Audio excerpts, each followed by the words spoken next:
इस पवित्र शिव महापुराण की कथा का सबसे बड़ा सौभाग्य, एक सबसे बड़ा सौभाग्य इस नांदगांव की कथा का ये है, हम इस कथा के माध्यम से माननीय आमदार जी को, सुहाजी अण्णा जी को हम साधुवाद इस बात का देना चाहते हैं कि ये जो कथा आपने ली है, ये कथा पितृपक्ष के अंदर जिस मासिक शिवरात्रि को स्वयं देवता, जिस मासिक शिवरात्रि पर स्वयं पितर, जिस मासिक शिवरात्रि पर स्वयं गंधर्व, जिस मासिक शिवरात्रि पर स्वयं अप्सराएं, जिस मासिक शिवरात्रि पर स्वयं नाग, किन्नर, अप्सरा, गंधर्व, सुर, असुर, देवता, पितर, सब जिस मासिक शिवरात्रि के दिन पूजन करते हैं, मैं आमदार जी को, माननीय कांदे जी को बहुत बहुत साधुवाद दूंगा कि वो शिवरात्रि इस कथा के बीच में पड़ रही है, वो शिवरात्रि इस कथा की। संपूर्ण क्षेत्रवासी, नांदगांव वासी, इस नासिक जिले के संपूर्ण निवासी सौभाग्यशाली समझना अपने आप को, भाग्यशाली समझना अपने आप को, और अपने आप को इतना भाग्यशाली समझना कि बाबा देवादिदेव महादेव ने बड़ी कृपा कर कर ये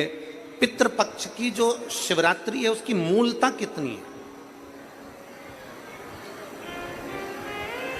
बाकी की जो शिवरात्रियां पड़ती है, हर महीने की जो शिवरात्रियां पड़ती हैं, मासिक शिवरात्रियां जो पड़ती हैं, प्रत्येक महीने जो शिवरात्रियां पड़ती हैं, उस मासिक शिवरात्रि में हमारे देवता पूजन करते हैं, मानव पूजन करते हैं, गंधर्व पूजन करते हैं, अप्सराएं पूजन करती है। केवल पितृपक्ष की जो मासिक शिवरात्रि होती है, वो शिवरात्रि एक ऐसी शिवरात्रि है जिस शिवरात्रि को स्वयं पितृदेव भी भगवान शंकर की पूजन कर कर वर प्राप्त कर लेते हैं। भगवान शंकर भी वर प्राप्त कर, भगवान शंकर से पितृ भी वर प्राप्त कर लेते हैं।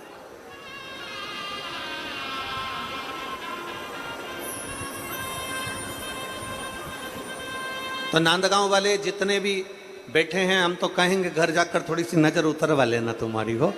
तुम्हारे भाग्य बड़े प्रबल हैं जो शिव महापुराण की कथा इस मासिक शिवरात्रि के अंतर्गत प्राप्त हुई। और जितने आसपास के क्षेत्र के लोग इस कथा को श्रवण करने के लिए आ रहे हैं, वो भी बड़े भाव से आनंद पाए।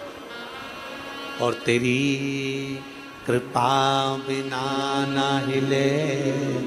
एक भी अणु, लेते हैं श्वास तेरी कृपा से, करूं मैं राखों के ढेर का, चपटी भगोद में खजाना कुबेर का, हे गंगाधार मुक्ति द्वार ओंकार भोले ओंकार आयो शरण तेरा शंभुकार। मन स्थिर नहीं हो पाए, परिंदा स्थिर नहीं हो पाए,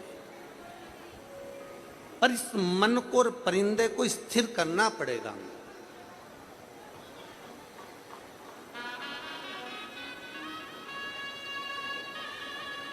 स्थिर करना पड़ेगा मुझे। आज एक किसी ने मैसेज करा था सीहोर आश्रम पर, और सीहोर आश्रम पर मैसेज करा और वहाँ मैसेज कर कर उन्होंने पूछा कि गुरुजी से पूछना कि पितृपक्ष में हम हमारे पितरों को गया जी छोड़कर आ गए, पितृपक्ष में हम हमारे पितरों को गया जी में छोड़ आए, हम ब्रह्म कपाली बद्रीनारायण कर कर आ गए, हम प्रयागराज छोड़ आए, हरिद्वार छोड़ आए, तो क्या हमें अपने पितरों के लिए पितृपक्ष में कुछ ना कुछ करना चाहिए, कुछ ना कुछ करना चाहिए। शिव महापुराण के माध्यम से हम वर्णन करेंगे। चाहे तुम गया जी छोड़ आओ, चाहे तुम ब्रह्म कपाली कर आओ, चाहे तुम हरिद्वार छोड़ आओ अपने पितरों को, अपने पूर्वजों को, चाहे तुम प्रयागराज छोड़ आओ, चाहे तुम त्र्यंबकेश्वर छोड़ आओ, गोमती, गोदावरी, छिप्रा, तुम्हारी मर्जी पड़े जहां छोड़ आओ। पर शिव महापुराण की कथा कहती है कि पितृपक्ष में जब भी 16 दिन आते हैं, उन 16 दिन में कुछ ना बने तो बन सके तो 1 लोटा जल देवादिदेव महादेव को चढ़ाइए, जिससे अपने पूर्वजों को भी उसका भाग प्राप्त हो सके। पितृपक्ष में बन सके किसी भूखे को भोजन पर कराने का प्रयास करिए। पितृपक्ष में बन सके किसी प्यासे को पानी पिलाने का प्रयास करिए।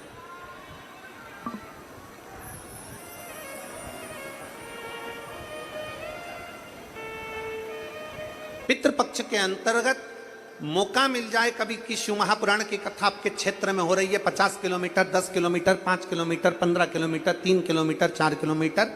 10 किलोमीटर, 150 किलोमीटर, 200 किलोमीटर की दूरी पर भी अगर शिव महापुराण की कथा श्रवण करने के लिए पंडाल में अगर आप पहुंच रहे हो तो ये मानकर चलना कि 12 ज्योतिर्लिंग का दर्शन कर कर आप शिव तत्व को प्राप्त करने के लिए जा रहे हो।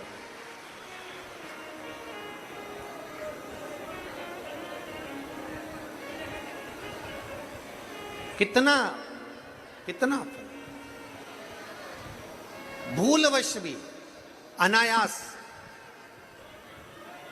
एक क्षण भी, एक पल भी, एक घड़ी भी अगर आपको शंकर की मिल रही है तो बहुत आनंद, बहुत आनंद। और मेरे तो जितने कार्यकर्ता भाई है ना, जितने कार्यकर्ता लोग यहाँ पे